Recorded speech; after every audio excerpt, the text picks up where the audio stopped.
went into the operating theater and I viewed the liver being transplanted. I'm telling you, Darlene, this was the most incredible experience of my life. Sarah, I think you're overdoing the research for this biology paper. Oh, no. I'm not just doing it for the paper anymore. I'm gonna be a surgeon. Oh, Darlene, if only you'd been there. It was beautiful. The way he lifted up the spleen in order to clamp off the artery. I guess you had to be there, Sarah. Oh, you wanna see some pictures? Darlene, you are such a wimp. I mean, it's just a picture of a...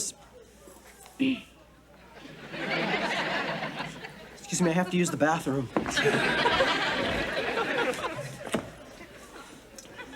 How do I mate thee? Let me count the way. Check. Oh, nice.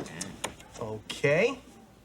Computer says rook takes queen. Nice try, Arvid, but nobody beats the Chess Monster program. Well, you just met nobody. Chess monster, consider yourself check. Mated. Man. Not bad, Arvid. Why can't you play that way for Coach Teresh? Yeah. Oh, there's a chess monster. Well, I don't know what you're so scared of. You're the best player on the team. Sure, he has a funny way of putting it. He calls me Jughead. Well, you just beat a computer. You play chess, Mr. Moore? No, I know the basic moves, but that's really about all. Mr. Moore, why don't you and Arvid play a game? No, he'd clobber me. I mean, it wouldn't be any fun at all for Arvid. Who cares? It'd be fun for us. Okay, Arvid, I'll meet you here come lunch hour.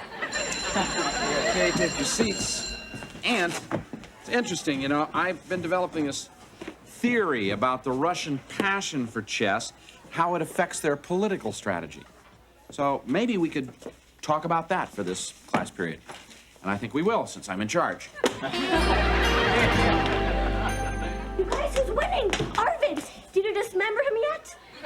Come on, Janice. This is just a friendly game. Sure it is, Arvid.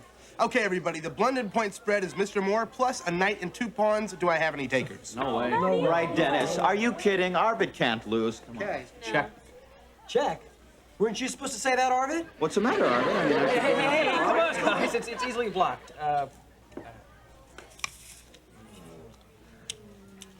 Come on, Arvid. You want to move sometime this semester? Just relax and focus on it. Come on.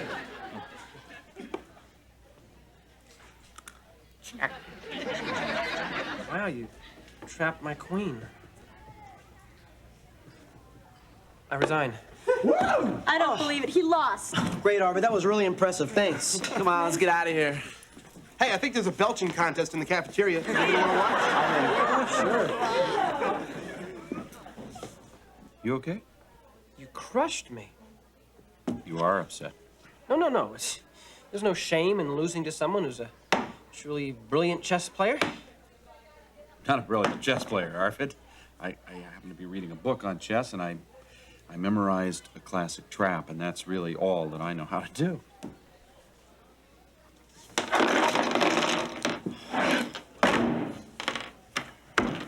You know, 3 months ago, I would have seen that knight 4 coming from across the room. So what's different now? I don't know. I just choke. What's that like? Well, it's like I hear this voice inside of me going, maybe that's the wrong move. And before you know it, I'm losing to guys like you. I'm sorry, Mr. Moore, I didn't... It's okay, I understand. Have you thought about discussing this with Mr. Teresh? Mr. Tarish, I've tried, but whenever I do, I just choke.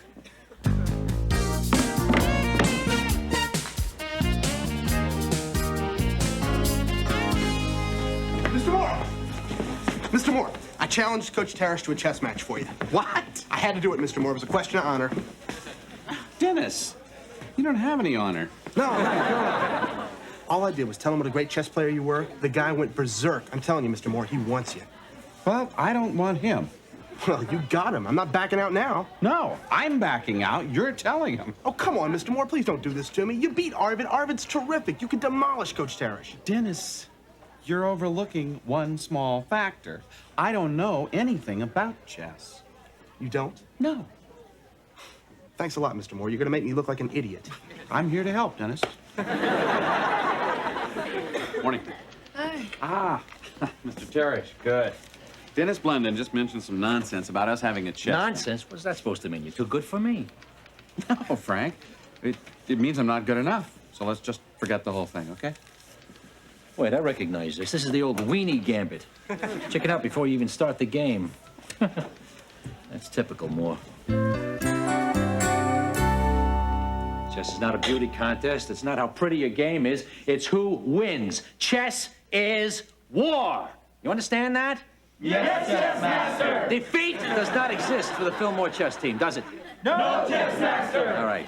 After the Blitz game, I'll announce the team for the match against Bronx Science. And remember, your opponent is your enemy, not your friend. Mr. Moore, you want something? Word with you when you have a minute. Fine. Stick around. Maybe you'll pick up a few pointers. Okay, team, what do we study here? Chess. And how do we play chess? Strikers, tag hard, show no mercy. All right, let's warm up with Rui Lopez. White, pawn to king 4, advance. Pawn to king 4, advance. I can't hear you! Pawn to king 4, advance. Black, pawn to king 4, advance. Pawn to king 4, advance. White, king knight to bishop 3, develop. Knight to bishop 3, develop. All right, all right. Blitz game, start your clocks at 5 minutes. Okay? Go!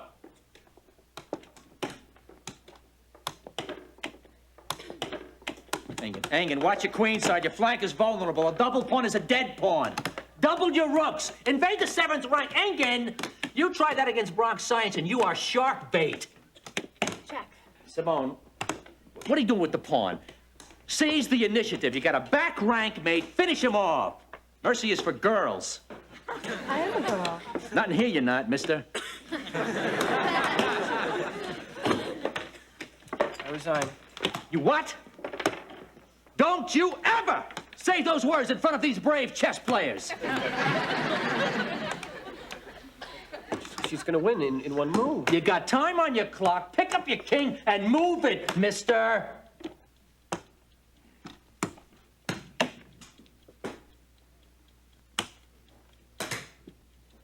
Checkmate. All right. Let it go for the throat, Big Red. I want you to replace Engen on 4th board. How's that make you feel, Tiger?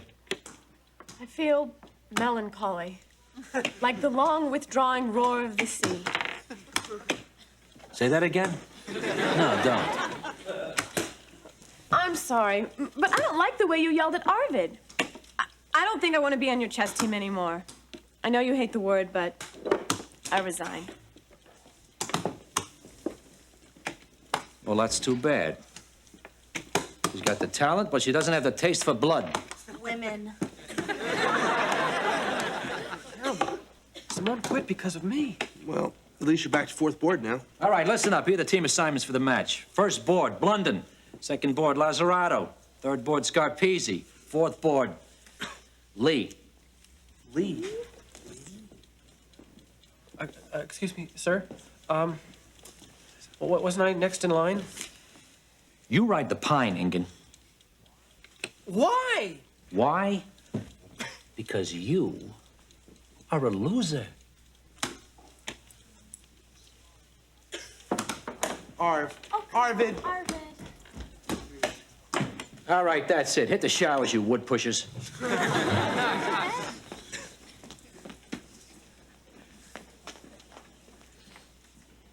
So, Mr. Moore, thought you backed out of the match. What are you here for, to back in? What's the deal with you, Frank? I mean, ever since I came to Fillmore, all I get from you is a hard time. It's not really fair. I'm just doing my job. Yeah, right. Your job. What's that supposed to mean? It's supposed to mean I'm the one with the master's degree. What are you? You're a substitute teacher, an out-of-work actor, spear carrier. Okay, so you got a master's, I got a spear. What's your point? Well, here's the point. You end up teaching the geniuses in the IHP, and I'm stuck with a class full of car thieves. Please, don't talk to me about fair, okay? I am twice the historian you are, and I happen to be an excellent teacher. Well, since I've been witnessing your excellent teaching techniques, I've seen one of your students quit the chess club and another run from the room in tears. Hey, if chess is too tough for him, let him join the football team. This is how I coach. And so far, it seems to be working. Fillmore always has a winning team. Yeah? Well, right now, Arvid Engen does not look like a winner.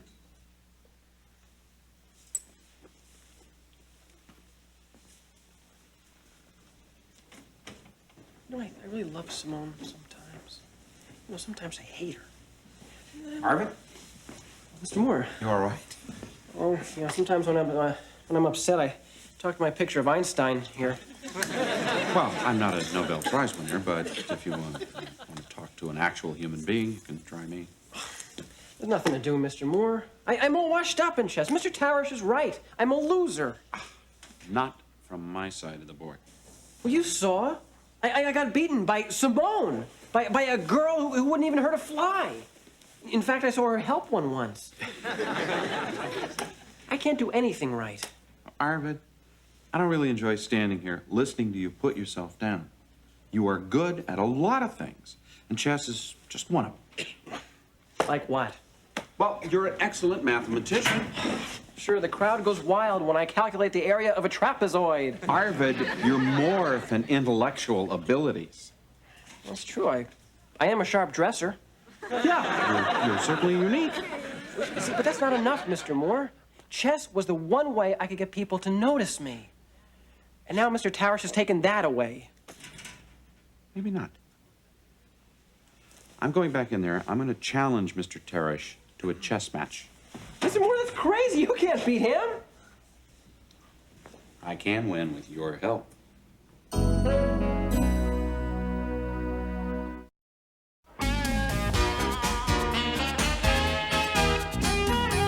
Okay, Mr. Moore. I got the earphone all hooked up. You know, but I still don't think this whole thing's gonna work. Now come on, Arvid. Some confidence, huh? Right. Confidence. Okay. Dennis, how you doing? I got bars. We're all set. Okay, now you remember, if anybody asks why you're videotaping, you just tell them it's for broadcast journalism class, right? Right. Okay. You are following the action here, you're monitoring it, you're transmitting all the right moves to me, okay? Okay, I have confidence. Good. I have confidence this will never work. Mr. Moore, how about hand signals? Look, here's the chessboard. You have 8 rows and 8 columns. You use these 8 fingers. So, for instance, pawn to king 4 would be Arvid, go white balance the HL79 and set the lights for 3200K. I guess that would be simpler. Well, if you're ready to go, Dennis, I guess I better get up to the match. You know, I gotta tell you, I'm pretty shocked. I can't believe you're cheating. I'm not cheating. Mr. Moore, I'm Dennis Blunden. I know cheating. This is cheating. This is everything you've ever told me not to do, rolled into one big, beautiful scam. Not true.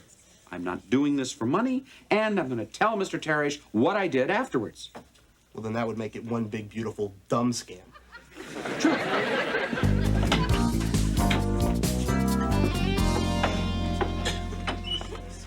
But what's really interesting is how a diseased liver can swell up. Imagine a gray jello mold big enough to serve 12. Okay. You want to be a surgeon, Sarah. Doesn't mean you have to make us all sick.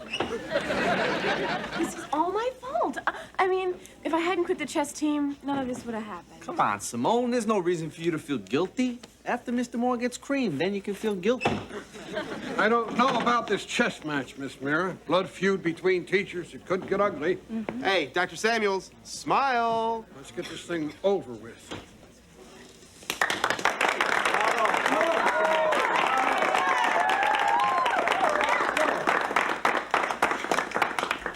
Okay, Mr. Moore, let's try it out. If you can hear me, scratch your nose. Good, it works. Unless, of course, your nose is really itchy. Mr. Tarish plays white. It's gonna work. Ready? Yeah, I knew it. He's going for Rui Lopez, Mr. Moore. He wants an open game with lots of action. We play a closed game the Caro-Can. It'll drive him up the wall, okay? Pawn to queen, bishop, 3. On a queen bishop 3, you weenie. Come on in the center, Moore. Okay, good. Pawn to queen 4. Oh, the Caro-Kann defense. What do you think you are, Gary Kasparov? No, I'm just Charlie Moore. Pawn takes pawn. Take the pawn? Just talking to yourself, huh? Okay, don't worry, Mr. Moore. I read Kasparov's book on the Caro-Kann. Queen's Bishop to Bishop 4. Have you read Kasparov's book on the Caro-Kann? It's really fascinating. Bishop to Bishop 4. All right, Mr. Russian chess expert, probably a commie. Here we go. Down and dirty. The gambit variation. I know this one.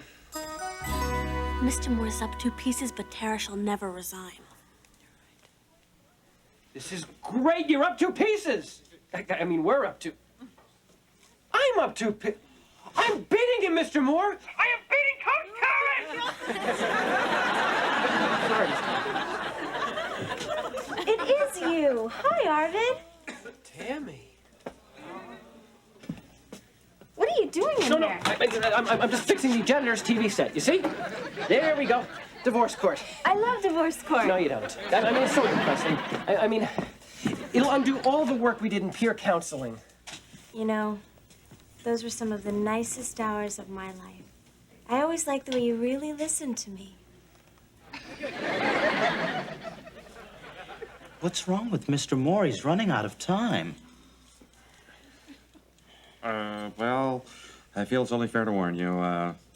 This knight is about to take this pawn, and he's done it. Blunder. Tarish won his night back. Since you're not my peer counselor anymore, would you like to go out with me sometime? Go out? Sure. All right. Okay, this rook is taking this bishop. Thank you. So, this bishop will take this pawn. I love it when they die a slow death.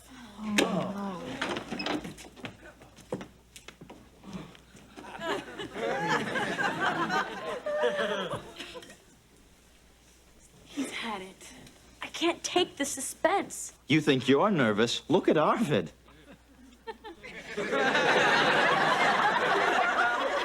Rook to... No, knight to king's 8. Check.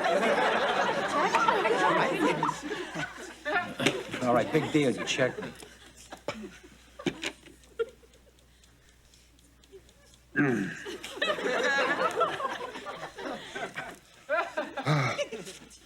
Queen to rook's 8. Check. Now what? He's got Mr. Moore's queen.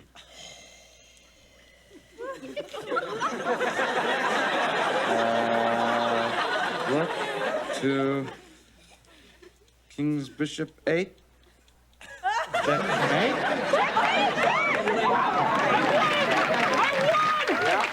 What's going on here?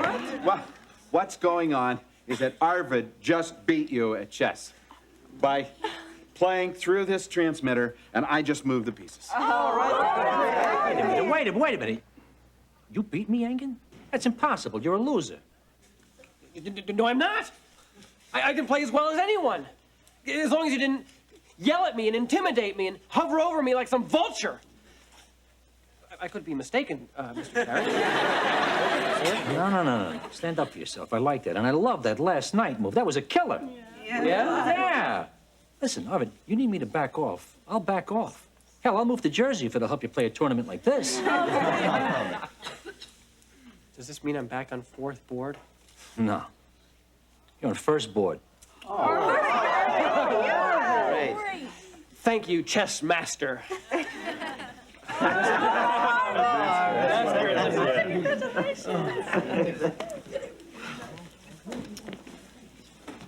Listen, Frank, I'm glad we're getting this straightened out. Yeah, straightened out. What, are you trying to be funny? You humiliated me. Well, it's maybe just a pointer I took from you. What are you driving at? Well, I didn't set out to humiliate you, Frank, but as long as you feel that's what I did, perhaps you can imagine how Arvid feels when you yell at him. Hey, lots of kids respond to the way I coach. Well, lots of them don't. Now, how many kids in your chess club have dropped out?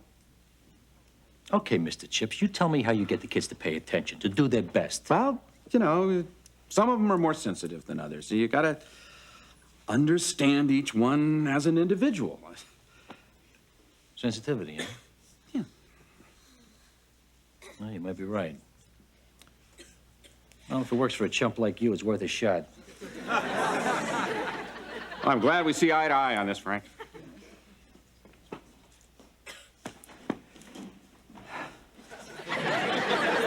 And thank you, Dr. Samuels, for spearheading this explosion of intra-faculty support.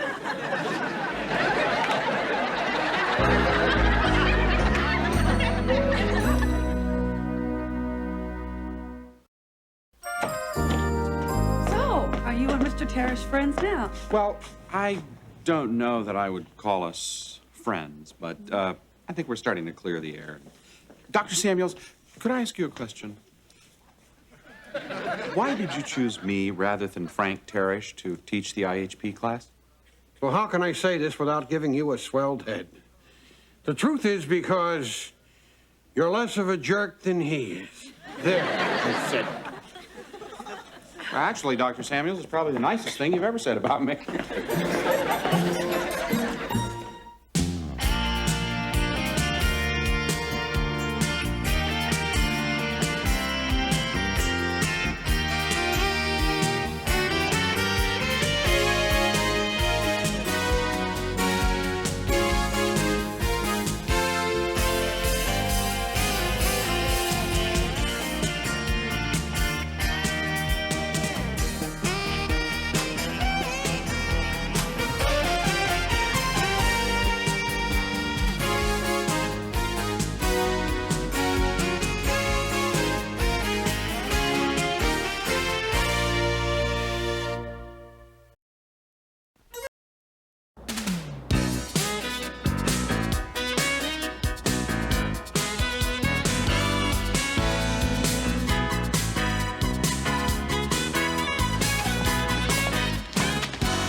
Come on, read it.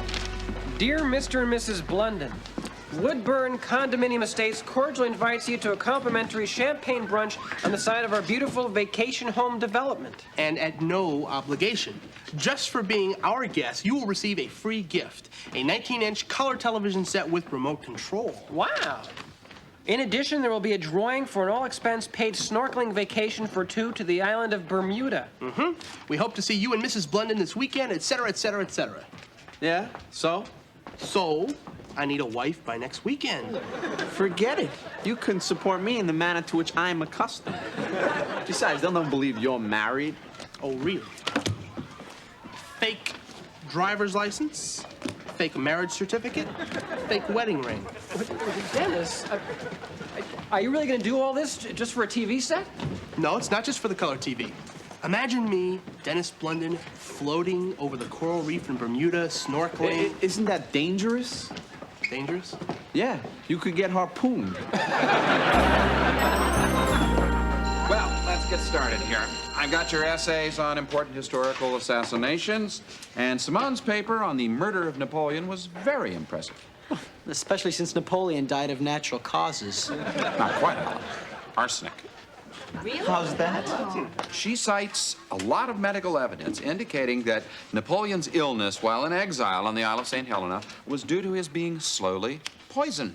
One of the officers in his entourage was secretly working for the French royal family. Sure. You know, you're always ready to blame everything on the rich. Well, Janice, you find Napoleon boring, or are you just a royalist? Hi. Hi. Oh, I'm sorry. I'm going over to Dvorak's cello concerto. Well, I'm sorry. I was going over history. Since it is my class, I guess I win. Mr. Moore, I have to be 100% ready. I'm challenging Christina Reed for first chair today. She's first cello and I'm second. If I win, it's the other way around. Isn't she pretty good? I can take her. Oh, come on, Janice. Christina Reed is gonna blow your doors off. Yeah, she's some kind of musical prodigy or something. She's practically a genius. But I am a genius. I'd be first chair by now if I'd been rigorous enough with myself. Rigorous enough. Mr. Moore, face it. I'm a gifted child. If I apply myself, I can do anything. And today at orchestra practice, I'm gonna kick some butt. Now this I've got to see. Good luck, Janice. Yeah, Janice. Good luck. Okay, today I would like to begin discussions about the women's movement.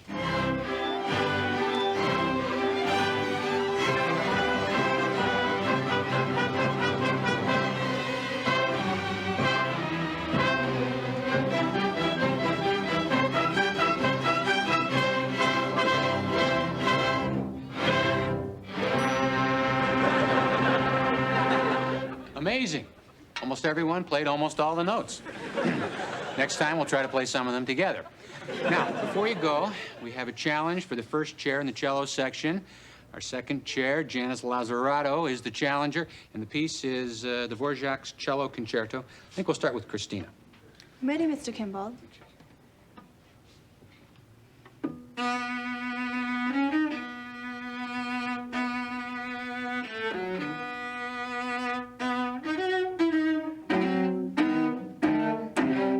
Thank you, Christina. Thank you very much. That was very nice. Janice? Wait. Go ahead.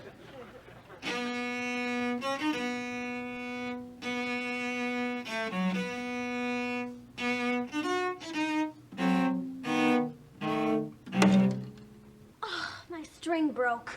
That's okay, really. It was very nice. Thank you. I didn't finish. No, really, it was fine. The part I heard was lovely. You mean I win? No. That's not fair. No, it is fair. I heard enough from both of you to make a decision. I want to do it again. I can borrow her instrument. No, really, Now I understand the situation. I was blind, but now I see. Janice.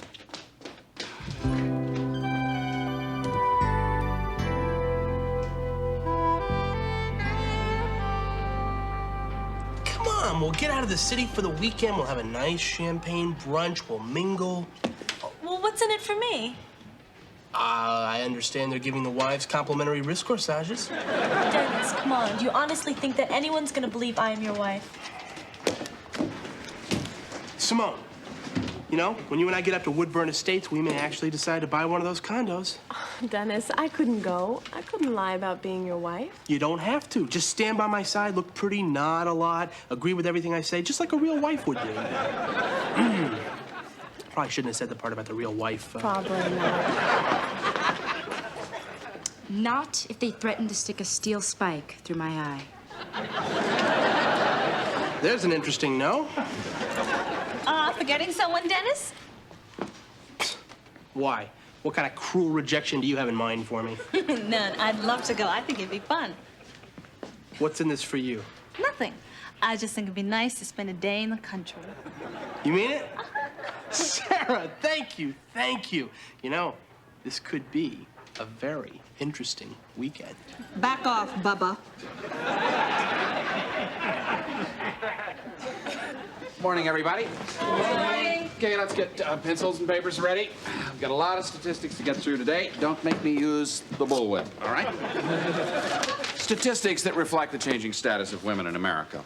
Percentage of men who say they are happier since divorce or separation, 58%. Wow.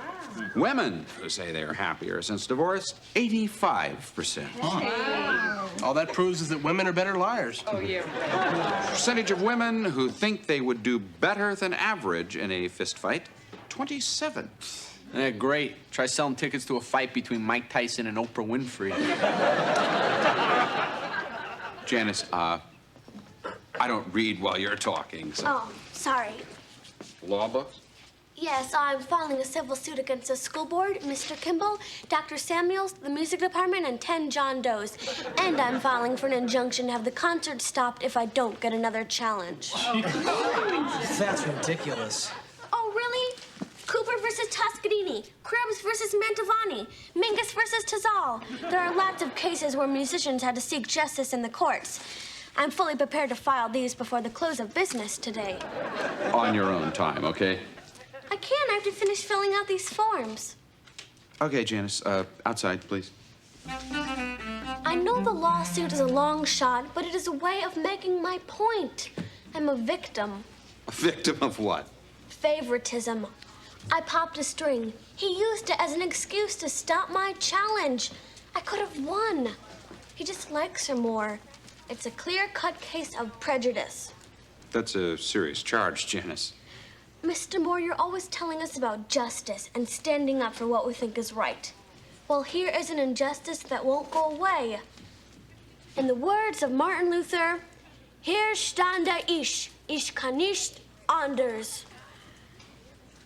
I really don't know how I can argue with that, Janice. So, in an attempt to lighten the caseload in court, why don't I talk to Mr. Kimball?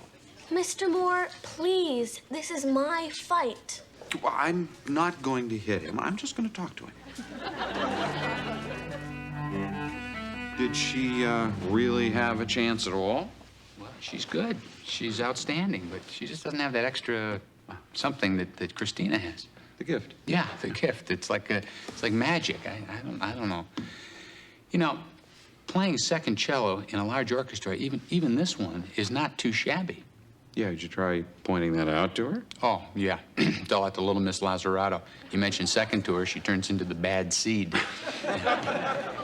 Charlie, I love Janice. I'd like to see her happy, but I've got 60 kids here. I got to think of the big picture. You know, I got a concert coming up next week, and I have to be more concerned with the music than the juvenile genius. Janice, wait here. Okay. Excuse me, Mr. Kimball. I hate to throw my weight around, be dictatorial or authoritarian, but every once in a while, as principal, I'm put in a position where I have to. Afterwards, he feels dirty for weeks. Would you excuse me, please? Mr. Kimball, you run a fine orchestra here. It's a genuine source of pride to me and to the school. Well, thank you, Dr. Samuels. Actually, it's the best thing in my life. I can't imagine what I'd do without it. Good. I'm glad to hear that. That's why my ultimatum will be so effective. I want you to give Janice another audition.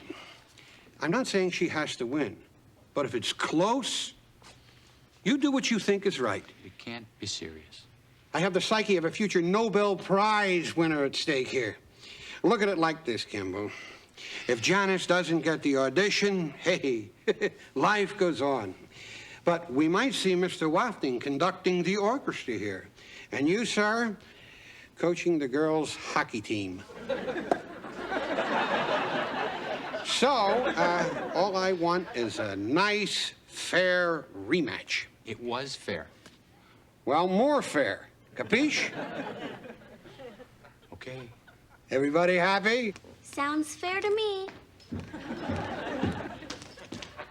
Janice?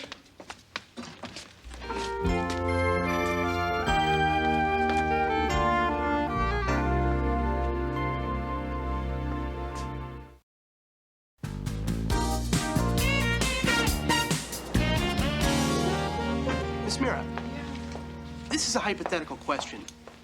Could you imagine yourself married to me? Do you mean now? Say by next weekend. Well, Dennis, I guess it would cause quite a scandal. I mean, well, can you imagine an assistant principal weds high school student? I mean, we'd be social outcasts, pariahs in the community, no friends. Our families would turn against us. I'd lose my job. Of course, you'd have to quit school, get a job to support us, but we'd live quite simply and quietly. Oh, and no movies, no TV, mostly just you and I sitting around talking about where we went wrong. Dennis? Forget it, Dennis. I'm not dressing up as a woman and pretending to be your wife. Arvid, this is the 80s. Live a little. Yes. I think we ought to have a little talk. I know. You thought that was really slimy of me, going to Dr. Samuels. Well, let's just put that aside for a moment, okay? See, they play hardball, I play hardball. That's one way of looking at it. Christina's got Mr. Kimball wrapped around her little finger. I've got Dr. Samuels wrapped around mine. Wasn't pretty, but I had to defend myself. What's the one thing I've always tried to teach you about history? History isn't just what happens. It's who tells you what happens. Right. So maybe we should look at this thing from a slightly different point of view. Huh? Mr. Kimball's? He hates me, especially now. Ugh. He likes you a lot. I think he's just afraid that you won't be able to handle the truth. Mr. Moore, I can handle anything. Okay. You know, Janice, you're a very good cello player. Thank you. Mm-hmm. Christina, on the other hand, is a brilliant cello player. Now, she is probably going to make it her life's work. Juilliard, New York Philharmonic. See, she has something that you don't quite have. Yeah, Mr. Kimball's ear. No, it's a little more than that. You know, if you would stop competing with her and just listen to her play, I mean, really listen, you'd understand what I'm telling you. Mr. Moore, I've made my decision. At the challenge today, I waste her.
Before we begin, there's been a new development in the ongoing soap opera within the cello section.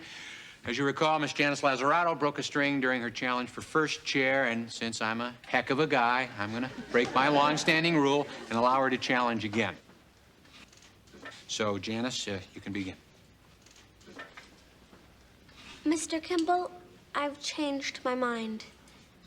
I've been sitting here thinking about it, and I've decided I'm not going to challenge Christina for first chair. I'm going to leave the orchestra.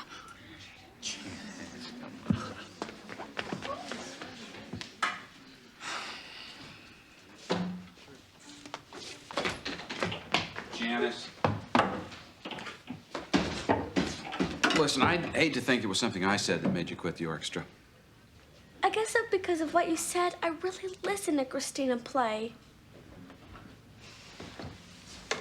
And for a change, my ears weren't plugged up with jealousy, envy, and spite. Yeah, she's pretty good, isn't she? Good? I don't want to get too technical, but next to her, I stink. Second chair is quite a distance from stinking. Doesn't matter anymore. I will never play the cello again. Well, that's a shame. Look on the bright side. It'll be a lot easier getting a seat on the subway. Yeah, I guess that is a pretty good reason to quit the orchestra. I just can't stand being next to Christina knowing she's better than I am. Janice, look, Christina's on her way to being a professional musician. Now, you're on your way to running a space program, but you're an amateur musician. Not only an amateur, a has-been. Okay, you're the Latin scholar. Now you think about amateur. Well, it comes from amateur, meaning someone who loves something. Right. Somebody who loves something, not somebody who's lousy at something, but loves something, like you love playing the cello. I can't believe you would really give that up. I tell you what would be important to me was not whether I was number 1 or number 2 or number 6, but just being in the middle of that orchestra and playing that beautiful music.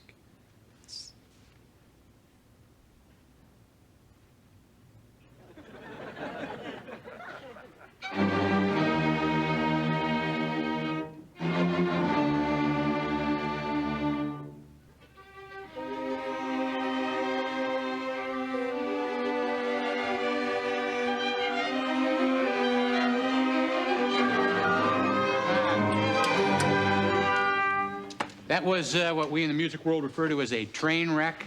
Let's try to get this thing back on the rails, okay? I think Janice has a couple of words she'd like to say. Go ahead, Janice. I don't really want to leave the orchestra. I love the orchestra. And I don't plan to challenge Christina for first chair anymore. I heard her practice and I realized what a fantastic player she is. And so if you'll take me back, I'd be proud to play next to her. Maybe I can learn something. Back in that chair, you big lug.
To do?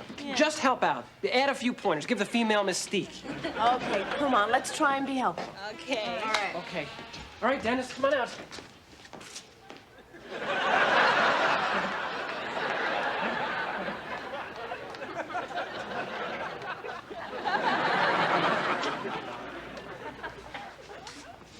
How do I look?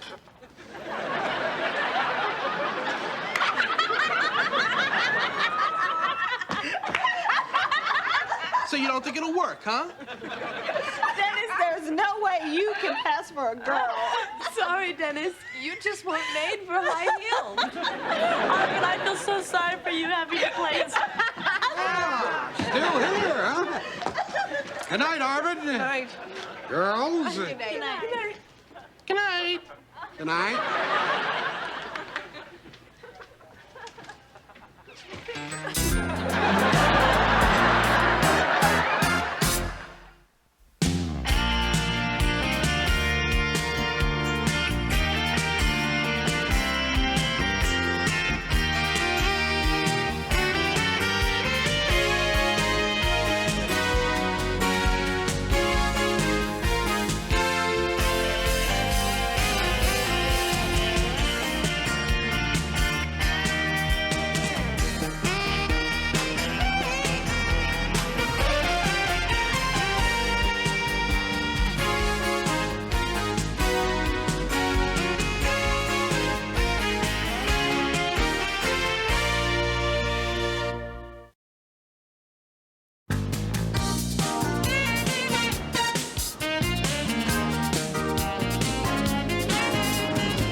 now we see a great river city of 1960. Here is an American city replanned around a highly developed, modern traffic system. We see some suggestion of the things to come. A world with a future in which all of us are tremendously interested. Because that is where we are going to spend the rest of our lives. There you have it, boys and girls, ladies and gents, the 1939 World's Fair. Wow, it's amazing how close they were with their predictions. Yeah, they were right about people having phones in their cars. They were just wrong about the long cords. I'd like to know what you think you'll see in the year 2038. No more hunger.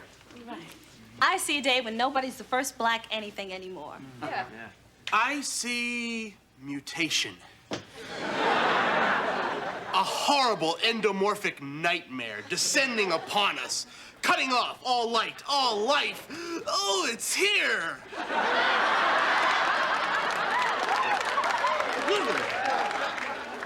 Excuse me, Mr. Moore. Dennis, I have good news for you. Julia Child's the head chef at the cafeteria? You're a finalist in the competition for a summer internship at NYU's Experimental Physics Lab. All you have to do is beat out the other 4 kids and it's yours. There's a test this weekend. No problem. Might as well tell the other contestants to call it off. Wouldn't want to see him waste their subway fare. That's my boy. Arvid, you help him study. Hey, we could be study buddies. Nah, thanks anyway, Arv. I don't need any help. Oh, yeah? You're up against Wang, Wang, Chang, and Epstein. What? That should accelerate your particles. As you were. Okay, tomorrow's Back to the Future, so do a little research, use your imaginations, have some fun, and bring in an educated guest or two, okay? Dennis? Listen, you would like to be excused from this assignment so you can concentrate on this test thing this weekend. Say so. Thanks, Mr. Moore, but hey, it's me. No problem. Just like walking and chewing gum at the same time. Okay, if you change your mind, let me know. I don't want you to spread yourself too...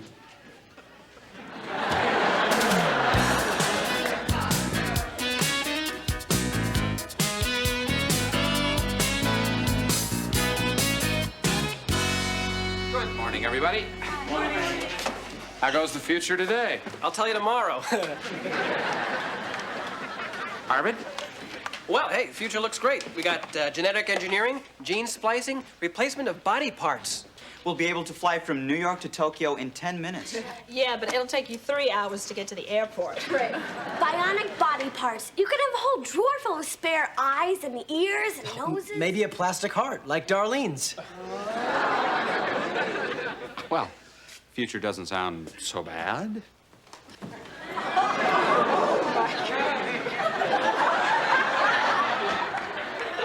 Well, Mr. Blendon, to what do we owe this honor? You people have been chosen for a cosmic visit from Omega Blendon, man of the future. Well, we're very flattered, Omega Blendon. Is there anything you care to tell us? Well, to begin with, there is no more war. Anyone even attempting to begin a war is forced to watch reruns of The New Monkeys. Ooh. Also, scientists have determined that long marriages are hazardous to your health. Therefore, all women are required to marry a new man every Tuesday. Even with the law on your side, I bet you're still single. Man of the future does not acknowledge your primitive jokes. And not only that, it is against the code of Nibor to participate in any form of obesity humor. So, no. Also, we biological units no longer require sleep. All we need are dreams, which can be easily obtained from the dream extractor.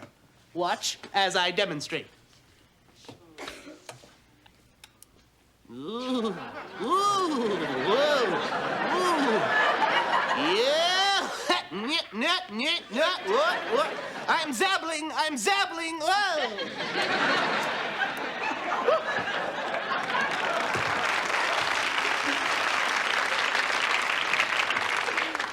That was dream number 1.04. I can't do it too often or my ecto-wibbler will fall off. Well, it's certainly been fascinating visiting with you, Omega Blendon. Perhaps you could make your ancient ancestor Dennis Blendon materialize? No problem. What'd you guys think of my future?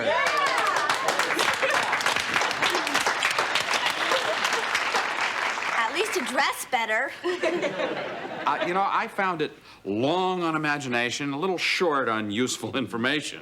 Dennis, you have a big test on Saturday. How did you have time to put this costume together? I stayed up all night working on this thing. Wait. Studying. That's what you were doing instead of meeting me to study? Hey, come on, Art. You know I can ace that test with one lobe tied behind my brain. Well, here, I brought you this book. New vectors in physics. Profiles of today's hottest young physicists. I don't need this. Dennis, in there are profiles of Wang, Wang, Chang, and Epstein. This could help you. Et tu, Sarah? Look, I don't need to study. What is with you people? I show a little creativity on one assignment. Everybody's jumping down my throat. Well, Dennis, it's a big honor, and in a sense, you're representing the whole IHP. Dennis, Oh, look, why don't you people just relax and give me a break? I'll be fine. Mr. Moore, I gotta hand it to you. This future stuff is fun. What is so fun about toxic waste? Or acid rain? Or even nuclear war? 3 of my favorite rock bands. That's another thing. Indifference. You know, Maria does make a point. These are serious concerns, and they do cloud our future. Mr. Moore, that's like saying there's going to be a future. Don't you think you're being a little pessimistic? Well, how can I not be? Take the ozone layer, for instance. I thought they fixed that. It's worse. Look at the economy. Economic collapse is right around the corner. There's depression, there's famine, there's war. Come on, guys, lighten up. This is the most creative assignment we've ever been given. It's fun, it's exciting, it's important. I'm with you, Mr. Moore. I eat, breathe, and sleep this stuff. Well, I'm flattered, Omega, but Dennis should remember that he does have a test on Saturday. Well, no perspiration, instructor. It's in the paper sack. Dennis, it's not in the bag, okay? Look, forget the funny costume and forget the funny voice. But don't forget that you have this competition that seems to be fairly important to you. Got it. Dennis? Okay.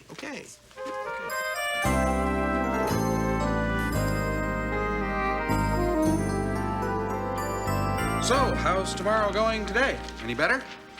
Well, we got it narrowed down to 2 possibilities. Brush fire war in the Middle East, drawing the superpowers into a global nuclear holocaust. Let me tell you a little story. Student says to his teacher, what was that you were telling us yesterday about the sun exploding? Teacher says, I said the sun could explode in 5 billion years. Student says, thank God, I thought you said 5 million years. Mr. Moore, Maria made us realize that there are forces at work beyond our control.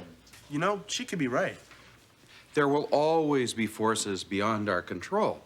I'm not saying that you can change the future, but how you approach it does make a difference. Mr. Moore, can I say something? I've been thinking, and I've decided we gotta look at things with a new perspective here. I always wanted to be a scientist because I thought that maybe in some small way I might be able to help my fellow man. But the more I sit in this room and I listen to you people who I trust, people who I respect, the more I realized how blind I've been. Science today is just a tool in the hands of the superpowers. All they want to do are build things like Star Wars and lasers and beam weapons in space. But what about superconductors and chaotic physics and the theory of everything? Boy, Dennis, you're in a bad mood. No, I'm not. I'm just being realistic, Janice. I have just come to the realization that those people out there are using me for their evil ends. Well, I'm not going to have any part of it. I'm dropping science from this point on. I'm going to take, no, I mean it, and I'm going to take up something nice like horticulture or needlepoint or maybe teaching the tango. Yeah, weapons development isn't the only thing that's... Look, hey, I have made my decision, folks. I am off science. I'm not even taking that test. Dennis, come on. 3 at last. free at last.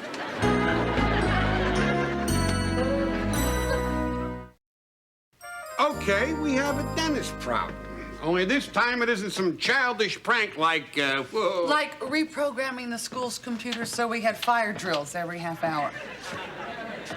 This is different. Yeah, not like the time he had all the report cards printed in Norwegian. Yeah, I think I know what's going on. Even I know what's going on. The trick is to do something about it. Dr. Samuels, you know, Dennis tends to get creative with his anxieties. A lot of kids go through things like this. Yeah, I think this will be over by Sunday. The test is Saturday. This is definitely not your typical dentist. That is your typical dentist.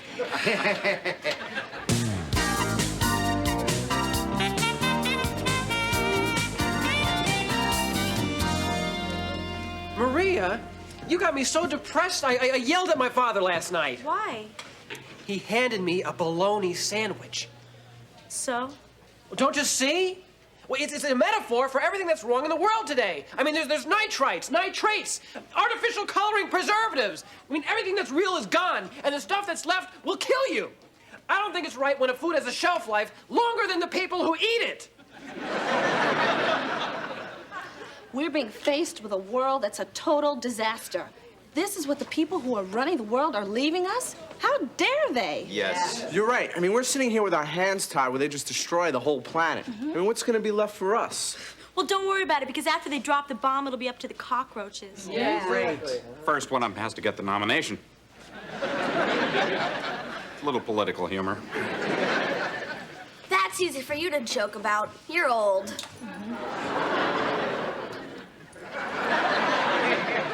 Yeah, Mr. Moore, you've led a full life. We're being nipped in our buds. More future shock, huh? They're right, Mr. Moore. Our lives are meaningless. And it's all your fault. Mine. Your generation. You've ruined the world. Pretty soon you'll be bailing out and we're stuck with it. Personally, I'm not planning on bailing out in the near future. I have a few books I want to read, some plays that I'm going to direct, and I do have assignments to grade. Well, if you're talking about this assignment, you'll have one less to grade. Yeah. Mr. Moore, I agree with Darlene, with all due respect. Yeah. We do not want to do it. That's right. I don't see any point in... though if you really have your heart set on it, Mr. Moore, I don't see any. No, I'd rather talk about soap. What? Oh, what? Yeah, I wonder if anybody in this class can tell me how this cheap, not very good-smelling bar of carbolic soap changed the course of history. Mr. Moore, aren't you going to say anything about the future assignment? No, I'm supposed to be teaching history, the past. So let's go back to the 1850s, okay? What was life like then? It was short. So were most people. Because of poor medicine and malnutrition. The 12-hour workday was common. Daycare meant your kids worked at the factory with you. Okay, we get it. So what you're saying, Mr. Moore, is that life stinks, and it always has, so get used to it. And that's what the future is all about. No, this is what the future was all about. Now, let's jump ahead to the 1950s, okay? Average lifespan. 70 years. Typhoid, measles, polio. Gone. Vaccines were developed. Uh-huh. What about that 12-hour workday? Down to 8 hours and no more child labor. And we had museums, we had a lot of libraries, and television.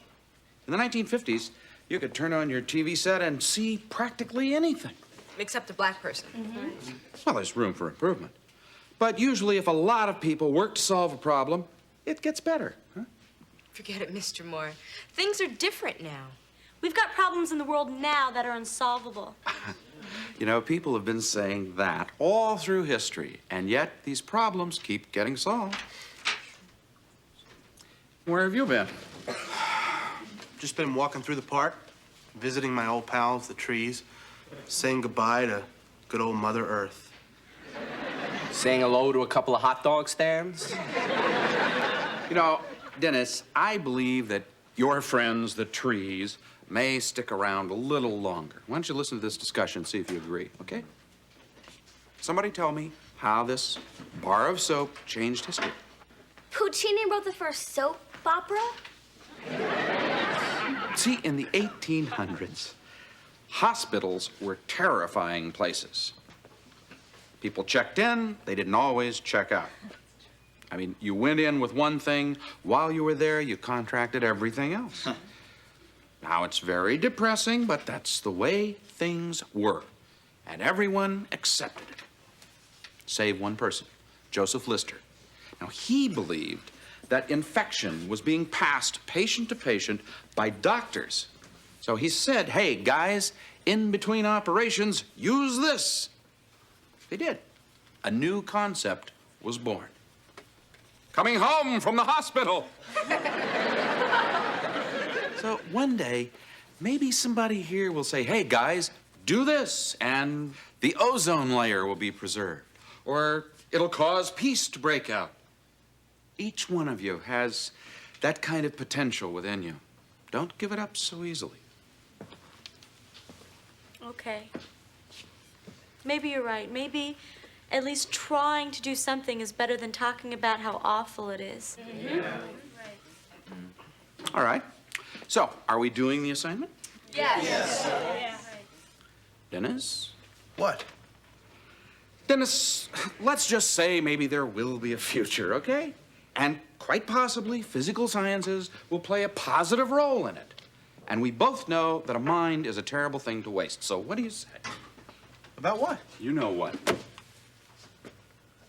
I say you're absolutely right.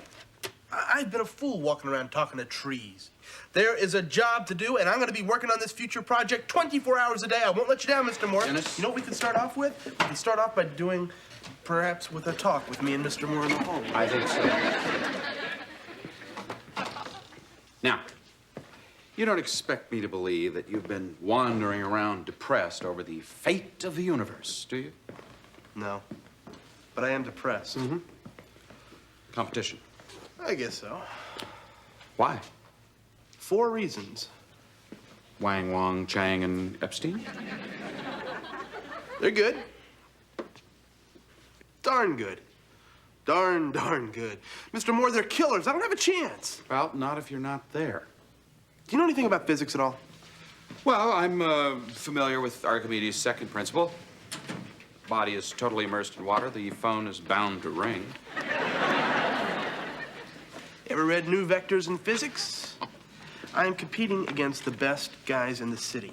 I could get my legs broken. I mean, what if I'm humiliated? I could come in last place. Dennis, last place amongst the 5 best minds in New York City is not too shabby. See, right now, you're a big fish in a small pond. You're comfortable. And I don't think that you're going to know how good you are till you get in a pond with some other fair-sized fish. I know my limits. No, you don't. And I don't think you will until you risk something.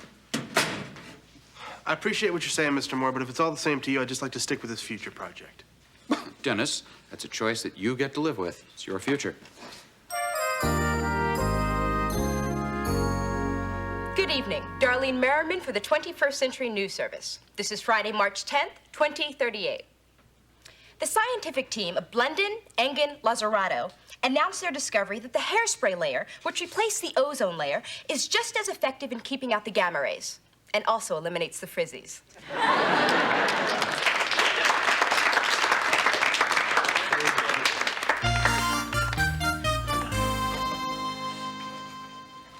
Sarah Nevins, U.S. Ambassador to Ethiopia, today announced that surplus grain would be shipped to Iowa to help with a shortfall in that state's harvest. This is the 10th year in a row that Ethiopia has had a surplus crop, thanks to the Engen system of planting, based on mathematical equations too complex to be discussed in this limited time.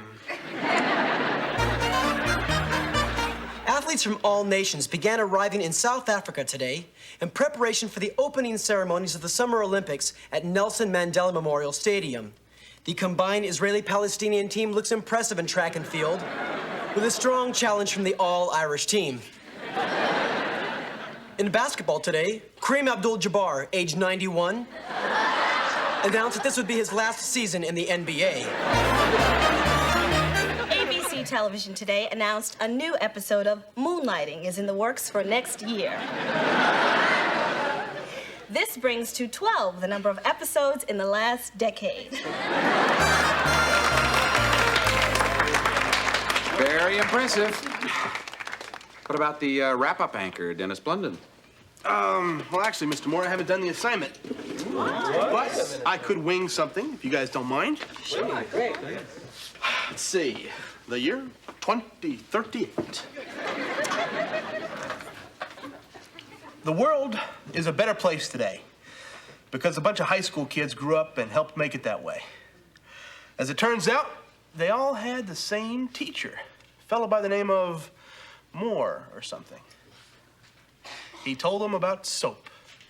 And in fact, one of those kids grew up to be pretty important in the science world, a fellow by the name of Blunden something or other. All right. Wonderful. So, if you don't mind, Mr. Moore, I'd like to be excused so I can get back to the library where I have been studying like a madman to pass the test for this physics internship. I realized it's something I wanted, and I never would have forgiven myself for not taking the chance to get it. It's also a good excuse to get out of class. Mr. Moore? Get out of here, you big lug. I didn't mean it that way.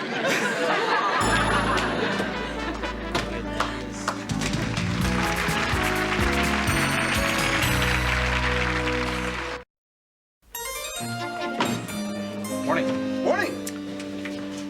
So? So? How did it go? How'd what go? I'll kill you, so help me. We don't get the results till next week, but I think I did all right. Ah, Wang, Wong, and Chang, all they cracked up to be? They were okay. But Epstein, fantastic. Yeah. Maybe you'll come in second. Maybe better than that. It's Marjorie Epstein. I got a date with her Friday night. Can I give you a piece of advice? Well, why stop now? Don't wear the Omega Man suit. Really?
Today, we begin our discussion of those fabulous 50s. Fabulous? I heard it was the most boring decade in history.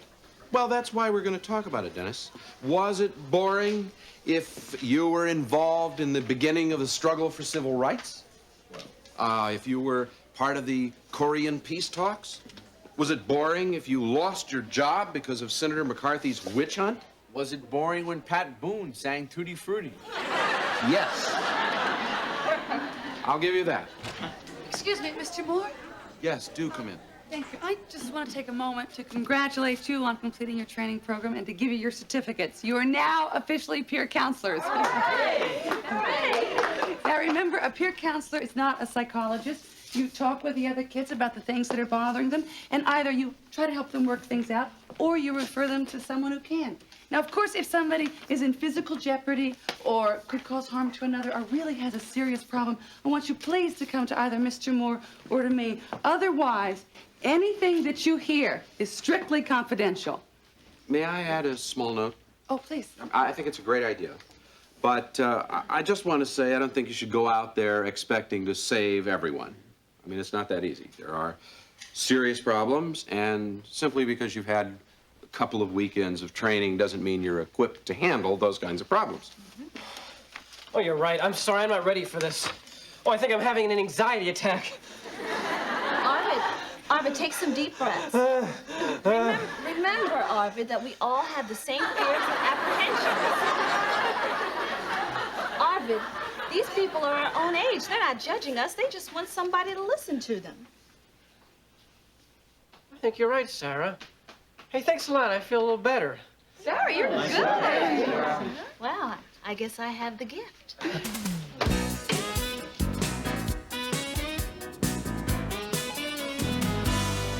Okay, I've got looks, I've got a body, but there's got to be more, you know? Really?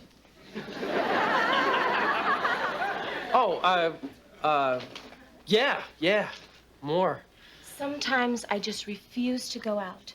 I spend the whole weekend lying around in my nightie, reading and eating popsicles. Can you imagine?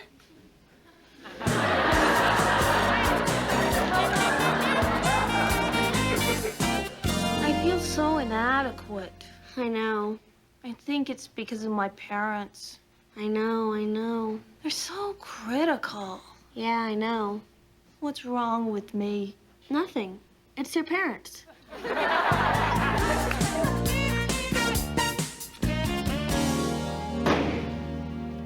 Hi, TJ. My name is... Who gives a flying fat burger? What's your name? Miss Bernadette Do-Gooder sent me here to take a rap for a bad attitude.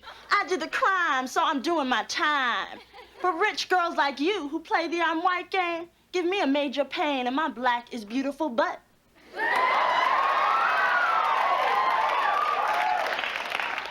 Hey, lighten up. I don't play that game. Oh, yeah, Miss Wannabe? That's why you're sitting here trying to get an A on your assignment to out-Mother Teresa. Look, TJ, I think we got off on the wrong foot here. You did. I didn't. I know what we're here for. I'm what is called extra credit. I'm a rung on your ladder to graduation, college, and house in the burbs. So get real, Camille. You kids get special classes, special books, special trips. You walk around this school like Samuel's pet poodles. Okay, we get some privileges, but I'm not gonna feel guilty about that because I work hard. I've had some rough times too, okay? So what? You take the lemons and you throw them at people. Me, I take the lemons and I try to make lemonade. Nice. I saw it on Peanuts. TJ. I'm sorry. Look, why don't we call it a tie and start over, okay? You ain't getting it, Gidget. I ain't no one's special project, free ride, or lost dog. I'm me, see? That's what TJ's about. Session over and out. I'm here if you need me.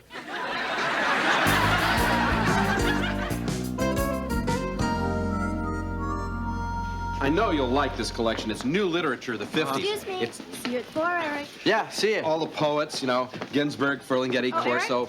4:20. And I'll be there. Playwrights like John Osborne and Leroy Jones. Plus... Hi, Eric. 4:40, don't forget. I won't, Jerry Southern. What's happening, Eric? Oh, it's peer counseling, Mr. Moore. Yeah, I never realized there are so many needy girls out there. Eric, are you sure you still want to go out with me Saturday night?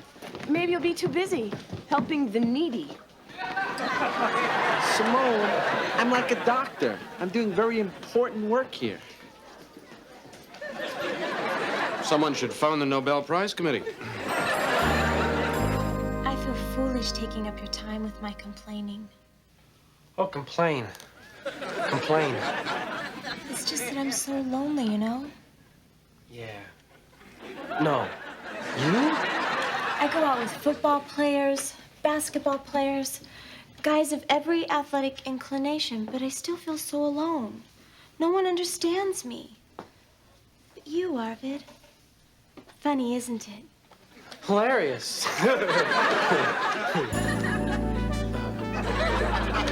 My mom says I'm a slob. She says my room looks like a garbage dump. I tried to convince her it was performance art, but she wouldn't go for it. Well, Jeff, you are a slob. But you've come to the right person. I myself will sometimes go 4 to 5 weeks between room overhauls. Really? Oh, yeah. How? Well, it's easy. You got to be able to sense out the situation. You got to be able to find that moment when your parents are just about ready to kick you out of the house. And then you clean up? No. Then you buy your mother a gift. Now, it doesn't matter what the gift is, just as long as you be sure to include a note that says, I love you, Mom. You do that, and I guarantee you an extra 2 weeks of underwear hanging on your lamp. Dude, you're my hero. Well, we got a lot of time left. Hungry? Yeah. Let's get out of here. Hi, TJ. Glad to see you. Welcome, TJ. I'm here to help. Hey, TJ, what it is? Same song, second verse. Miss Mira's got this thing about my attitude. Wants me to turn into Miss Peppy Pants like you. You know, TJ, I bet we got a lot more in common than you think. Like what? Besides, we're both breathing. Well, I like movies. Too long. I watch TV. I love a nice, juicy hamburger. Hot dogs better. A summer day. Too hot. Spring. Magic Johnson. Michael Jordan. Alice Walker. Langston Hughes. Janet Jackson. Latoya. Wait a minute, I heard something. Huh? I heard you say Langston Hughes. He's a poet. You read poetry. So what? Just because I'm in the bonehead class doesn't mean I don't read or write. You write poetry, too? I didn't say that. You didn't deny it. Come on, TJ, read me something of yours. You don't read it, baby. You rap it. So rap it. You really want to hear this? Yeah. Okay. Girl in the street, no cold and no heat. A crazy outlook, a torn up book, but she can't compete. Girl on fire with her desire. See stars there and bars there. She'll go much higher. That's enough. TJ, what are you stopping for? What are you pretending you're interested for? I am interested. You have something to say. No one cares what I have to say. How do you know that? Because of where they put me. In the sit down and shut up class. Remedial? It's cool. They don't bother me, and I don't bother them. Are you sure you like it that way? Well, do you? I gotta go.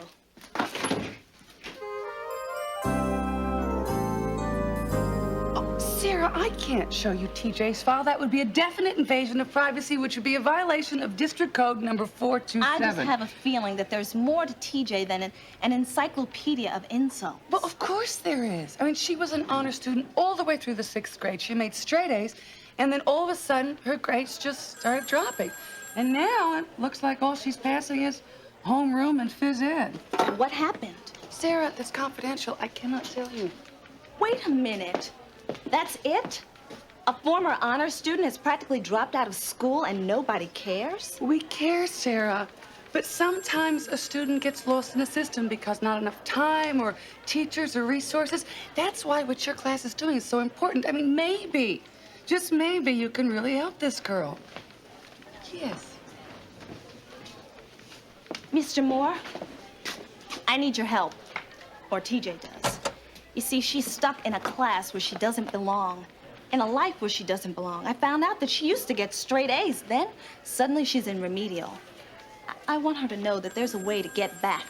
You know, I think that she should be around people who like to read and learn and discuss things.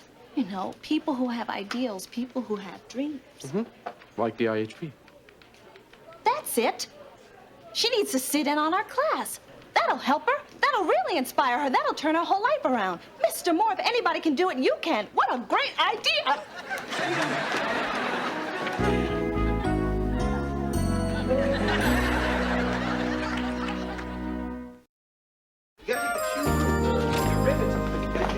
You what? I invited TJ to sit in on our class. Well, I think she's a really smart and sensitive girl who's just gotten some bad breaks. And I think she could get a lot out of seeing what a really good class is like. Now, wait a minute, Mr. Moore, do you condone this? Yeah, it's worth a try. Okay, but you all have to promise to be nice to her. We'll be very understanding, Sarah. I'm sure we all know what it's like to feel out of place.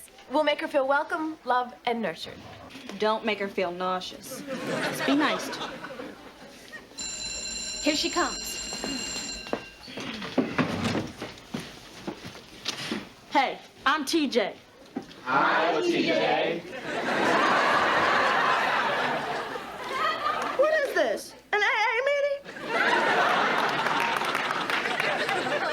Hi, TJ. Welcome to class. I'm glad you could come. Why don't you find a seat? Sit over here. TJ, is it true that the rats in the projects are as big as dogs? Janice. Yeah, we call ours Spot. Spot. Well, it's very nice you can visit, TJ. Sarah has said so many nice things about you. That's a nice coat you're wearing, TJ. Stop it with the nice crap. I must be the first nasty person who's ever sat in here. Hey, what am I, John Denver? You ain't that hip. TJ, you've got a wonderful mean streak that I find awfully attractive. Like I care what a boob with bangs thinks. Should take a seat, Dennis. No, I wouldn't push it. Well, it's probably time for me to start teaching. Eisenhower. You know, many people said that he was slightly more somnolent than Calvin Coolidge. You know, Mr. Moore, there's this really delightful anecdote I heard somewhere when Dorothy Parker heard, she was a famous writer. When Dorothy Parker heard that Coolidge had died, she said, "Oh, really? How can they tell?" What's so funny? Well, Coolidge was so quiet, so boring. I get the joke, but I don't think it's funny. It's stupid. Where do you get the right to call Dorothy Parker stupid? I ain't calling Dorothy Parker stupid. I'm calling you stupid. Mr. Moore, could we please get through 2 minutes of this class without her butting in? Yeah. Excuse me, when did butting in become this radical concept for this class? I mean, as long as we are slowed down for a moment, perhaps we could reflect on the words patronizing and rude. So you want me to shut up, right? No, I'm talking about them, too. Yeah? Yeah, they're real smart here in the smart class. But let me tell you something. When somebody comes into the dummy class, we don't put them down for not being dumb enough. I gotta go.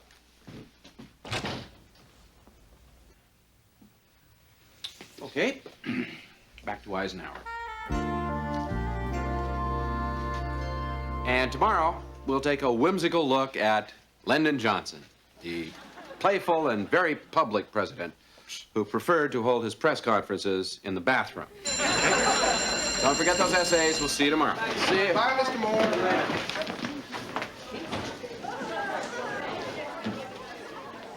Mr. Moore? I'm sorry. I mean about TJ. I'm sorry I pushed her off on you. I think having her in class made for a couple of interesting moments. I mean, TJ is very smart. She's fearless, and she's honest. I mean, these are all things that it takes to make a great scholar. I'm not sure she wants to be one, but... Yeah, well, doesn't matter now. It's like you said, some people you just can't help. No, I never said that. I said, don't expect to save everyone. See, saving's kind of one way, but helping people's a two-way street. And we're making some real progress with her. Mr. Moore, how can you say that after she ripped the class to shreds? She came to class, didn't she? Well, yeah. Well, I think it'd be a shame to turn around and walk away now. Mr. Moore, the way she acts, it just makes me furious. Well, I'm sure some of the things you and the others do make her pretty angry, too. Well, like what? Oh, I don't know. I'm sure she'd be glad to tell you.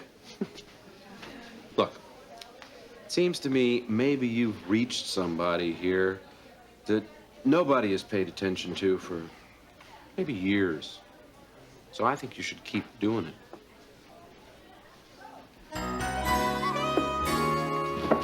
Oh, TJ, I've been looking for you. Yeah? Well, thanks for nothing, man. That action in your class today was a total disaster. You really know how to make a person feel like sludge. Wait a minute. TJ, I thought it would be nice for you. You know, you were welcome to stay for the whole class. Well, isn't that a dream come true? Sit in a nice clean desk with no dirty words carved in it. Everyone dressed like it was Easter Sunday. And a teacher who treats you better than your own mama. And an hour later, I get sent back to the real world. And that's the last I see at Disneyland. But that's not the way I meant it to be. You know, you could be in a better class. You could be in IHP. Yeah, and Dr. Samuels could be Mr. Universe. Now, you may have the personality of a pit bull, but one thing you are is intelligent. And I thought I could help you do something with that. Well, I'm sorry if I went about it all wrong. Okay. Well, I'm sorry if I made you feel like a mush-brained dweeb in front of your whole class. Wait a minute. All right. Apology accepted. Friends?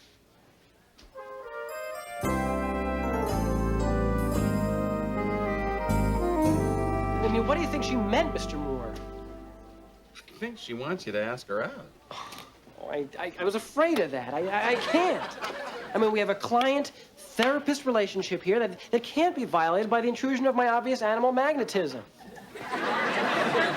And then, of course, there's the moral issue, the psychological implications, and furthermore, oh, God, Mr. Moore, I have to have the girl. Please tell me it's okay. Don't ask me to do that.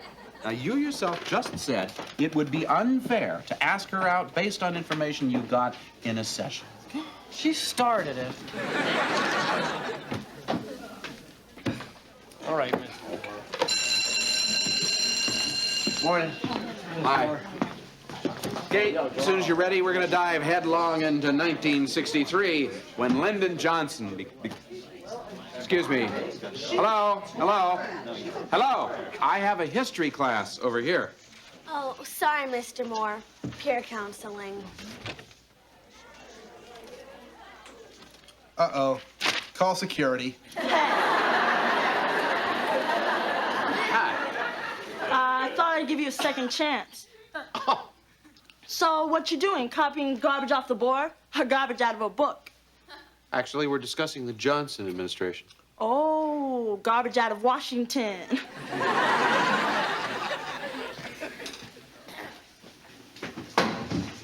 You know, actually, it was during the Johnson administration that a book was first published, The Fire Next Time. This book examined racism in a completely new way. And the author of the book, who had a great deal in common with another social commentator at the time, Tom Wolfe. Bull. I'm sorry? I said bull. You want me to go to Dr. Samuel's office or straight home? No, I want you to tell me why you think it's bull. I just got kicked out of a class for saying bull. You can say bull in here, but you have to be able to back it up. Okay. It's like this. See, the dude you're talking about is James Baldwin, man. Except he ain't nothing like Tom Wolfe. Baldwin grew up poor in Harlem with 9 brothers and sisters and a stepdaddy who couldn't stand his guts. He made it on his own, worked loading boxcars. His mama was a maid, didn't have time to tell him to do his homework and don't be late for school and someday you can be a writer. I just know you can. Shoot, there's food on the table and everybody's sitting around it in one piece. You're doing all right. That's how it is. You know what I'm saying? I do, TJ.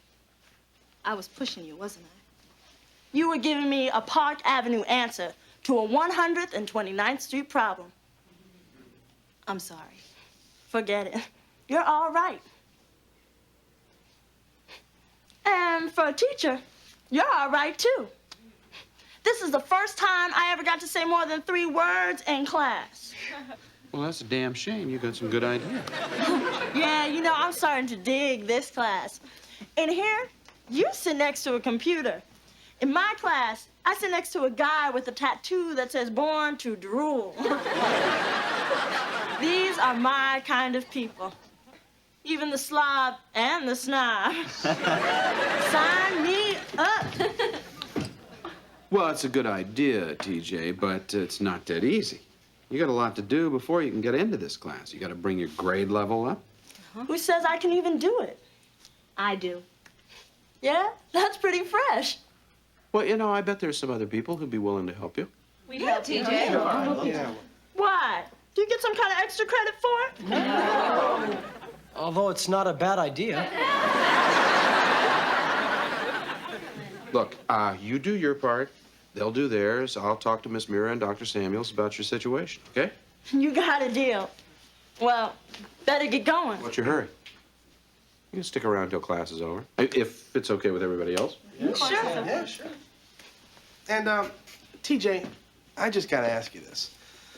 Who does your hair? Okay, back to Lyndon Johnson.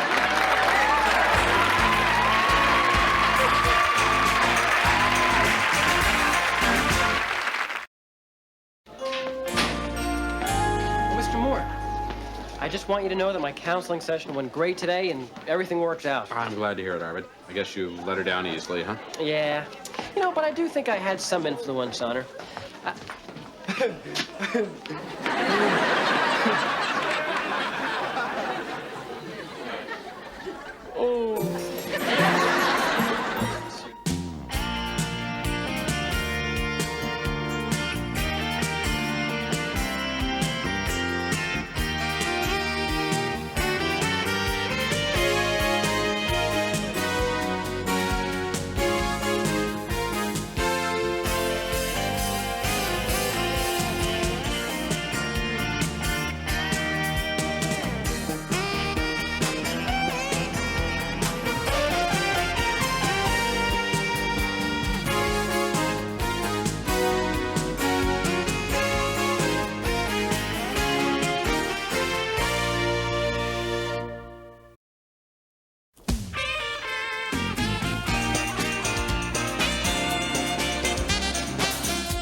Stick around. This is going to be great. What's going to be great? Well, you remember the helium tank that I borrowed from your magic act? Oh, no. Oh, yeah. I ran a tube from the tank up to Dr. Samuel's microphone, so when he presses the button to make the announcements... Oh, Dennis! Attention, students. This is the train. Wait a minute. What's going on here? London's getting here. I think we're in trouble.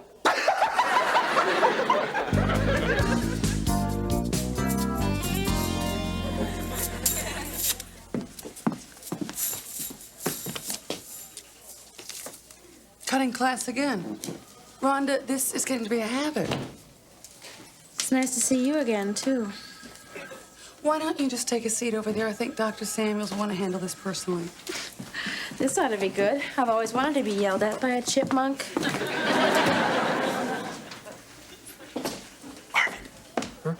Do you know who that is? That's Rhonda Gielgud. That's Rhonda Gielgud? Uh-huh. The Rhonda Gielgud? That's right. The girl who takes all the guesswork out of dating. I'm telling you, Arvid, she is a sure thing. Do you know what my problem with girls has always been? Oh, you're obnoxious, you're cheap. I have seen you naked in gym class. I'd say... Arvid, shut up. The problem is I've been asking out the wrong girls. Not anymore.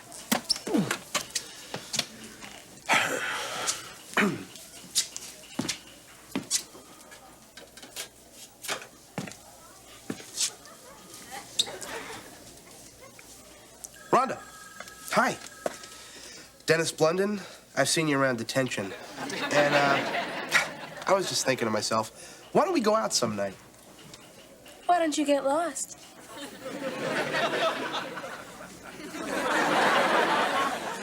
Thank you.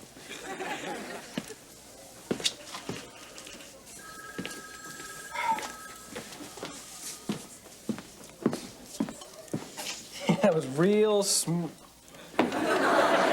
So, what are you in here for? Helium in the intercom. That was you.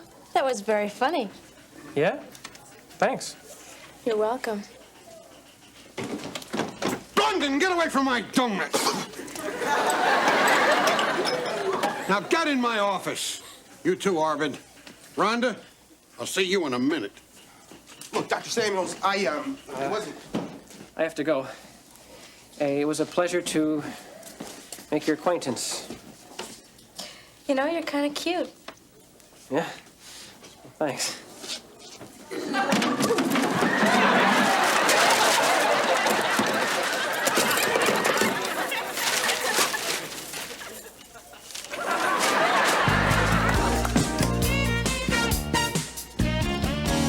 And tomorrow, we're going to begin discussing the most recent American initiatives to end apartheid in South Africa, assuming we can find any. See you then. Arvid, Dennis tells me that Rhonda Gilgood wants you. She doesn't want me. She told me I was kind of cute. Bunny rabbits are kind of cute. It doesn't mean anything. What's up? Nothing. Rhonda Gilgood has chosen Arvid to be her playmate of the week. Yes. Oh, what's wrong with you guys? She said I was cute. Doesn't mean she wants me. Arvid, with Rhonda Gilgood, hello means she wants you. Believe me, sure. Oh, really? That's what they say. Simone, come on. I never even said hi to the girl. You know, I don't think this conversation is really appropriate. Alan, this is Arvid we're talking about, not some Supreme Court nominee. Oh, right. So what you do, Arvid? Grab you somewhere?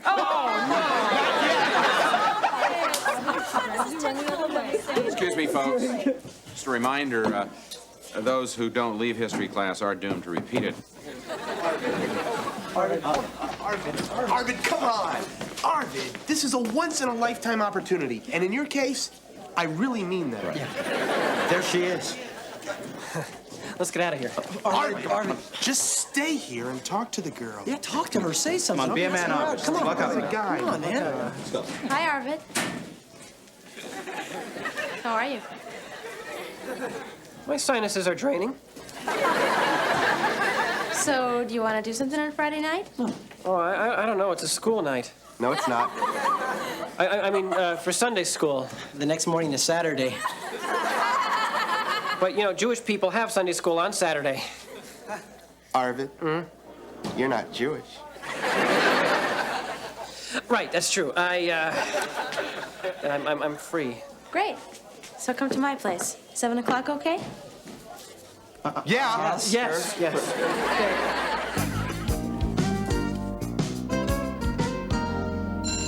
Okay, tomorrow we're going to be talking about protest movements within South Africa, the Pan-African Congress, the African National Congress, Black Sash, which is women's organization, things like that. Thanks. Have a good one. Bye, Mr. Moore. Bye-bye. Oh, say, Mr. Moore, how was your weekend? This is Thursday, Arvid. I mean, last weekend. It was fine. Did you have a date? As a matter of fact, I did. Good. So, when you made your move, who unhooked the brassiere, you or her? Well, before I tell you that it's none of your business, why am I being asked these questions? I'm going to have sex Friday night. I see. You have that in writing? Well, the consensus of opinion is it looks pretty definite, yes, sir. That's why I have to talk to somebody with, I don't know, hands-on experience, so to speak. Okay, you want some advice? Yeah, hold on, wait. Okay. Well, first you think. Think? Yeah. You think, why am I having sex with this girl? That's a good question, Mr. Moore. I think it's because, well, basically, I don't want to let the guys down. It's good school spirit, Arvid. But how do you feel toward the girl? I had this dream last night, Mr. Moore. I was flying on troop transport on a dangerous mission over uncharted territory. And I'm standing in the open doorway and everyone's yelling, jump, jump. So I jumped, and then I realized that my parachute was a gigantic brassiere and I couldn't get it open. And when I woke up, my practice brassiere was in shreds. Your practice brassiere? I bought one for research. Good idea. Well, you wanted my advice, Arvid, so I'm going to give it to you. I think that you're overreacting to peer pressure. I think there's obviously a lot of anxiety on this subject for you, and I don't think you're really ready yet. But I have to be ready, Mr. Moore. The opportunity is now. Well, there'll be other opportunities, Arvid. I mean, you have your entire life ahead of you. Mr. Moore, girls like this don't grow on trees. Believe me, if they did, I'd become a forest ranger. Arvid. Mr. Moore, I sincerely believe that I have to do this. And you want me to say that it's okay. Is that it? I'm sorry, Arvid. I can't really say that because I don't think it's okay yet. Now, if you feel you have to do it, then I hope you'll be wearing the right kind of parachute. Huh? Buy a condom.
May I help you? Yes, yes. I was wondering if you could recommend a brand of cotton balls. To tell the truth, there's not a lot of differences in cotton balls. I suppose it all depends on what you plan to do with them. I just want to use some to make a snow scene for my train set. I see. Here. This should fill all your snow scene needs. Anything else? Yes, I would like some toothpaste and some with fluoride and 1 box of lip balm. Will that be all? No, there is one more thing I need.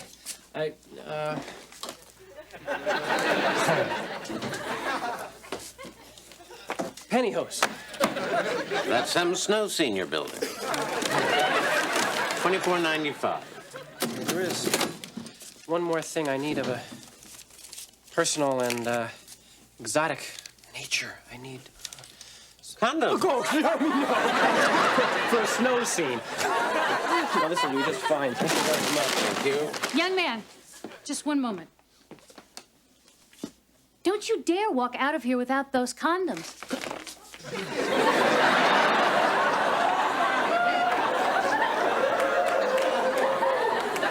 If you want to act like a man, then you better take the responsibility of a man.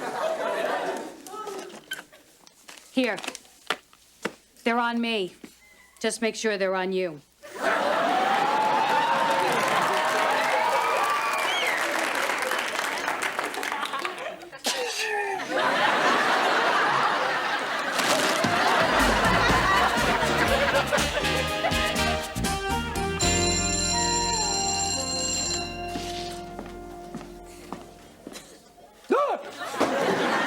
Good reflexes.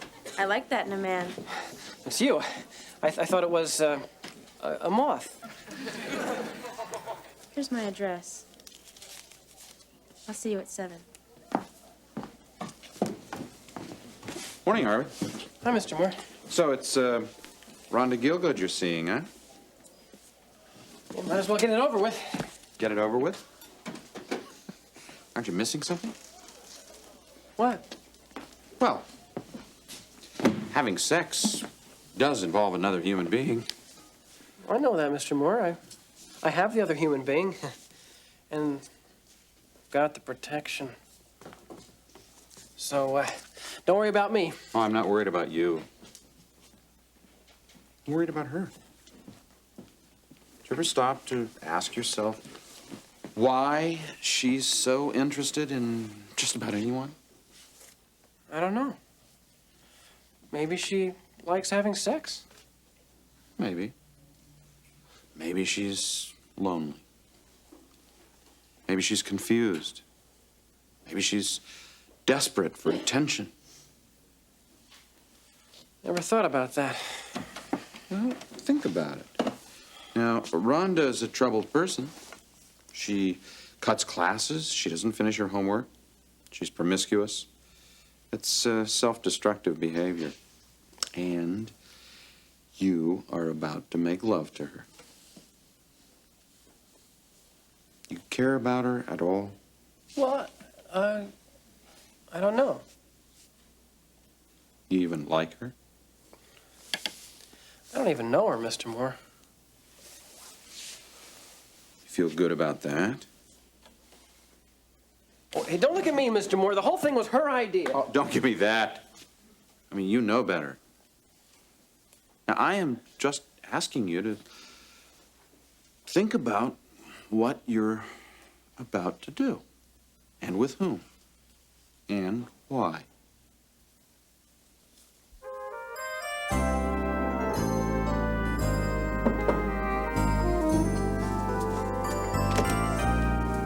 Hi.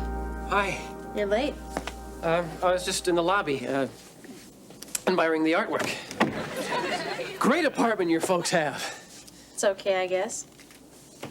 Nice sedimentary dolomite. Yeah. Can I get you something to drink? A drink. I better not. I'm going to be driving later. I mean, after I get my license. You are cute. Did you hear that? Does that sound like your parents? Was that... You've got good ears, Arvid. They're in Boston. Okay, fine. So I guess you're a little old to have a sitter. Boston.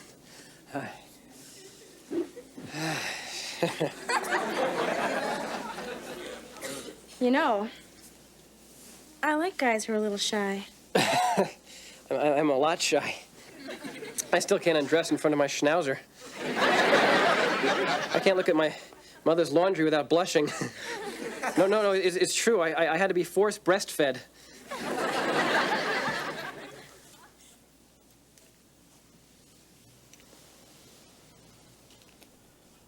I'm gonna take these off. You wouldn't want them to get broken. No. Do you get those little red marks on your nose when you take off your glasses? I mean, you know, wear a glass. Where did you say you were from? I mean, I know you're from New York. You know, we're in New York. I know that, obviously. But I mean, I think in one way or another, most people are from New York. Don't you agree that? Arvid, don't you want to kiss me? Yes. I mean, who wouldn't? Can I ask you a question? What is it, Arvid? Why me? What kind of a question is that?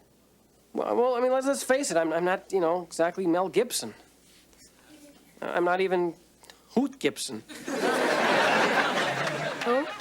I mean, what could you possibly get out of being with me? I mean, you're so exciting, and you're beautiful, and you're sexy. You don't have to say that stuff. No. I mean that.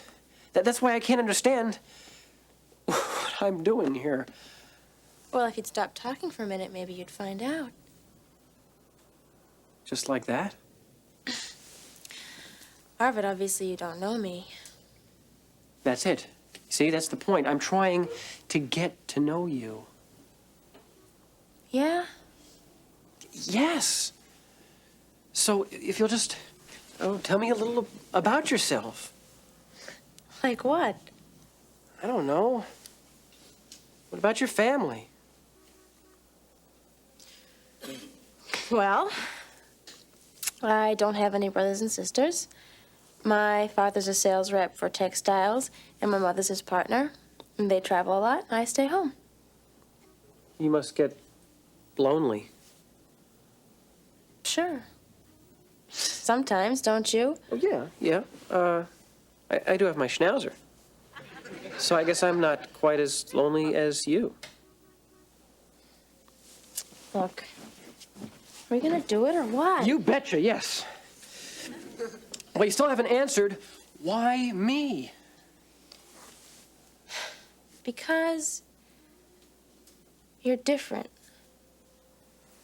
I mean, like you've never made it with a nerd before, and you want to see what it's like to, break one in? I mean, what's the... You acted differently. Sweet and funny. And you didn't hit on me. And I just had this hunch. I had a hunch that I'd like being with you. I like being with you, too. You know, most guys don't have much to say to me. Except afterwards, and then it's, I gotta go. That's terrible. I've read that postcoital tenderness is very important. I mean, especially to the woman. Post what? Afterwards. Just sort of holding each other and talking. About what? Like secrets. For instance, I might tell you that I think I'm too old to be in the Boy Scouts. Or that, What? What? I wish my ears were a little closer to my head.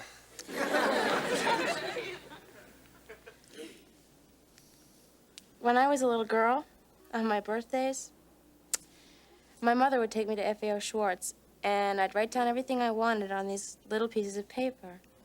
And we'd fold them up and put them in a hat, and I'd pick one, and that would be my present.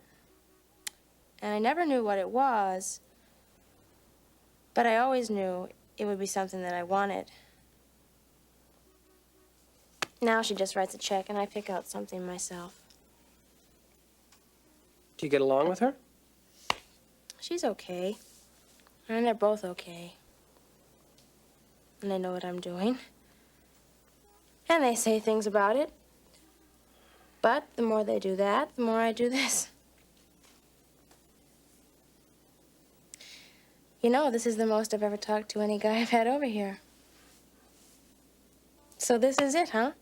Post-coital... Tenderness. Yeah. I thought it would be like this with you afterwards. It's nice. Of course, this isn't technically afterwards. But it's nice. Are you disappointed? No, in fact, I've learned a lot, actually. I mean, I know what sex is like before, and I know what it's like afterwards. Just gotta work on that during part. Listen, let's get something to eat. Yeah. And talk some more. Great. I mean, that's what it's really all about, huh? Arvid, you're sweet.